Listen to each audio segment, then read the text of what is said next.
Hello, good morning Philippines. Mao ni among kinabuhi karon.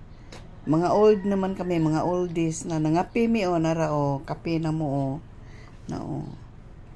That is my husband, my beloved husband. Katawaan lang ko niya mag-vlog ko. You know friends, pobre raman mi o. Ayom maging tao ni among pamuyo. Naglain ming duha bag uming minyo. Kay the other house, my youngest daughter and my apo is living there. Then we transferred here, a new home place. Just a neighboring. Salamat Miss Ginoo nga gamay pero kami rang duha sa akong bana. So I hope nga ambot mora ni. Puro man kami poor. You know guys, bisag pobre ta, kontento lang ta, happy na tong life. Just be contented on what you have. Kay if we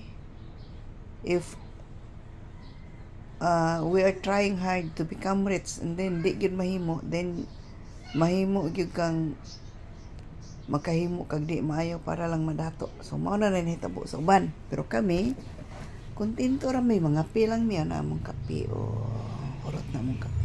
Ang among kape sa akong bana nara kani mo'y ako MX3 ang sa akong bana kani kay detoxifier okay.